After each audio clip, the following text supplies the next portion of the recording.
Some of these things are my predictions based on studying as much as I can, understanding human behavior, being old, and being on this earth for a while, and doing this over 30 years.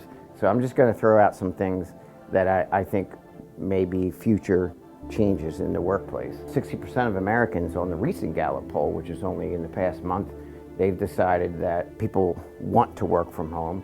At first, what I predict is going to happen is people are going to be like, yes, I can't wait to get away from certain people. And then they're going to be like, wait, this was kind of cool that I could wake up and be... Have you seen some of the bloopers, though? People are like forgetting to wear pants, and then they're like, it's really interesting. So secondly, what I presume is that employers will begin to trust more, which is critical. When you don't trust people and give them reasons to not trust them, it ends up building a relationship that's very poor.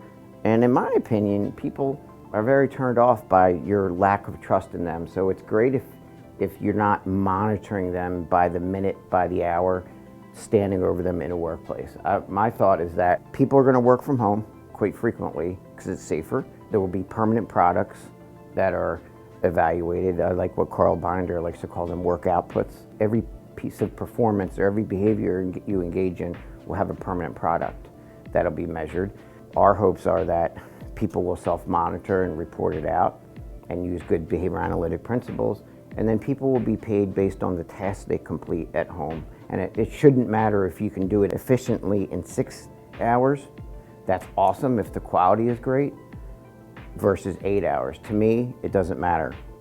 Now, when it comes to service to learners, you don't want to skimp on the hours, but when it comes to administrative tasks, I think being paid on a permanent product at home is critical. The third factor, there was a real trend in like Google and all these real fancy places.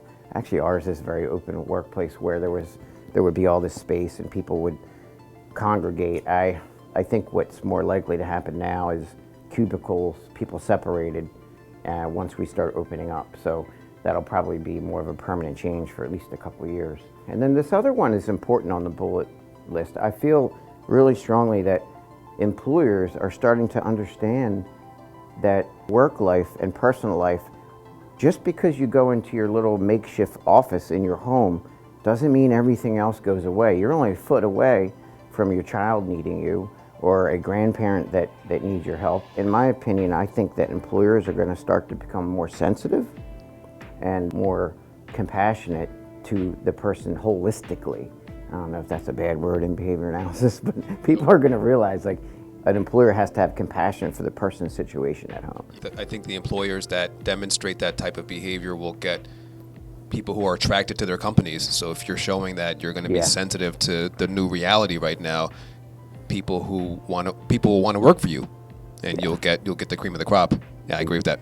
The word spreads really quickly if you don't give a shit about someone's family and you're not looking out for them. Your core values shouldn't change based on the circumstance. Just the way you go about things should change to be agile. Yeah, we talked last night. I think safety and flexibility will be two things that future employees are looking for from their organizations. Are you looking out for my safety? Can you be flexible with me working from home? Exactly. Creating permanent products instead of just worrying about, I work 6 or 8 hours today. Those will be two values that employees or prospective employees are looking for. Absolutely. This is a concern I have, and I don't know if there's data behind this. I just think that right now, from looking at certain settings, some families don't have access to technology. So what we're going to be doing is getting as many tablets, cameras, and devices that we can get to families that need them so they can get telehealth. So in my opinion, I feel like the unfair wealth gap between kind of like the super ultra elite rich people and those school districts are easily having these things accessible to be able to get home distance learning. And then folks that have fewer resources are struggling. So that's going to make it more salient, in my opinion, and I think it'll create some social change, and I hope it does. I think it's already been evident in some of the school districts, even in New Jersey, where you have some districts in our tri-state area that have families who have those resources, and in other districts just 10 miles away, who don't have access to laptops, and how are they supposed to do their work? And I think the same thing's going to show up in telehealth. How can we get these resources into the hands of families who need them so that we can provide the services they need? Exactly. That's great. I'm predicting virtual reality. Pierre and I had a great conversation. We were talking about a lot of things are just going to more rapidly, they're going to be expedited at a more fluent and rapid rate. So we were just thinking about crisis training, which requires you to, we were talking about that last night, right? Like crisis training requires you to touch someone for the physical prompt aspect of it to keep someone safe. And that's not a good idea in this environment. So the sooner that this shifts to virtual reality and you're wearing the Oculus or these Google glasses and then people are practicing physical movements in the VR world, the safer it's going to be. And your idea was a good one about, there's probably a whole bunch of CPR dummies we could buy, right? Until the virtual reality stuff can come to fruition, we just have to find some mannequins or some dummies right now, and those will be like the things we're using for to practice our safety protocol. So we'll just go around, find them, order them online. We'll wipe them down after each and every use, and that's what we're going to have to do to make sure we're keeping people safe, because you've got to be innovative. You've got to reinvent the way you're doing your business. My daughter doesn't want to hear me, but when the moment's right, I'm going to encourage her to always have hand sanitizer on her. If we're going somewhere in the car, I'm going to encourage her to be prepared and to not have to go to a rest stop if needed, like pack a cooler, because why go to a rest stop and then risk the idea of touching a bunch of things? And just a lot of preparation. Have extra batteries and phone cords. Things like that really prepare you to not have to stop while you're on the road. I think that the more people, just like natural selection, the more that people adapt to unpredictability, the more you can adjust and adapt to circumstances changing, waking up and hearing a new announcement from the government, or waking up and hearing that all of a sudden the radius from your home all of a sudden has a higher infection rate and you're going to change your behavior. So rapidly adjusting to change. I always get lashed back when I start talking about political things, but this isn't any one party and partisanship, but I think that trust in government, until there's some more consistency in messages and people making decisions based on data and evidence, there may be more of a trust factor with government. People may start mistrusting it more, and based on a partisanship. So we have to pull partisanship out of this, and I know that it's difficult to think that people may care at times more about elections or about their own party than they would about life or death and safety. So that's hard for me to swallow. In my opinion, I think, and I see it happening in the culture, there seems to be a new respect for essential frontline workers. They're freaking heroes, and I think they really are. I mean, the nurses that are out there risking their lives to help people, it's the most selfless act there is. And I know it's hectic for them, but their selfless acts are producing happiness for them when they save a life at times. Yeah, there's not a time I'm going out now where I'm not realizing people who I wouldn't have thought is necessarily essential before. Yeah. And I'm like, I went to ShopRite yesterday, and I'm just looking around at all the people who are helping keep my family safe and providing things on the shelf and giving back in a way I wasn't thinking about 45 days ago. Yeah, the gratitude. Yeah. I don't know if you've seen any of that, but the gratitude that suddenly emerges that we didn't necessarily realize prior to the pandemic is tremendous. Yeah. Absolutely.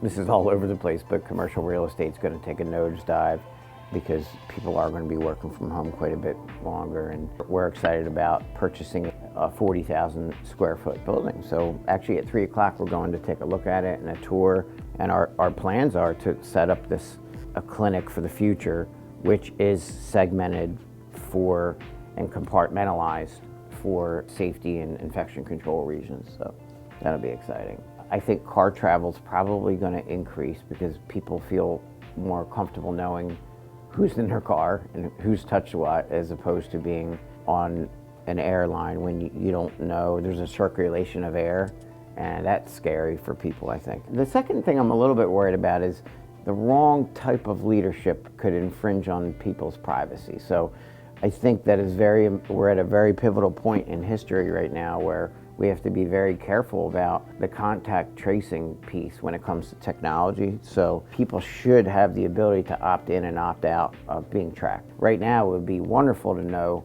who's been within so many feet of someone that's been exposed, but it also can be a violation of their rights. So their civil liberties are going to be a thing of the future. It's going to be looked at very carefully. In my opinion down here, poor leadership and excellent leadership, it's very binary. I think that you'll be able to determine very rapidly whether a leader sticks to values and ethics and that they don't have selective ethics that change. A perfect example of that is I'm a little concerned about a certain beach. I see that there's a beach that is limiting the number of people for Memorial Day weekend that come on the beach, which is appropriate, very appropriate. They're limiting it, they're gonna police that to make sure people are social distance. But then in the same sentence, they're saying they're selling unlimited beach passes the first day. So there's revenue. So is revenue superseding the principles? To me, that's selective ethics. You got to be careful. This was already occurring in the behavior analysis world and the healthcare world. Before the pandemic, there was a consolidation of behavior analytic organizations being purchased, mergers, acquisitions. But in my opinion, I think now it's probably going to happen even more rapidly because those that have the liquidity to ride out the storm, they're going to continue. And I think it's the obligation of those companies that do to help others and not necessarily want something in return. I don't think it should be about like acquiring other organizations. It should be about helping a colleague in the field of behavior analysis, and then who knows where it's going to go. It might be a partnership. So.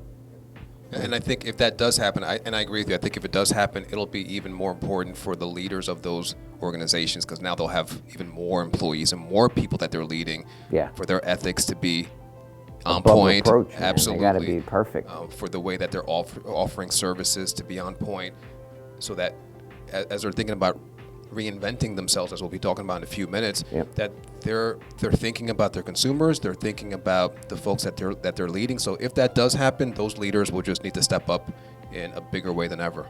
Exactly.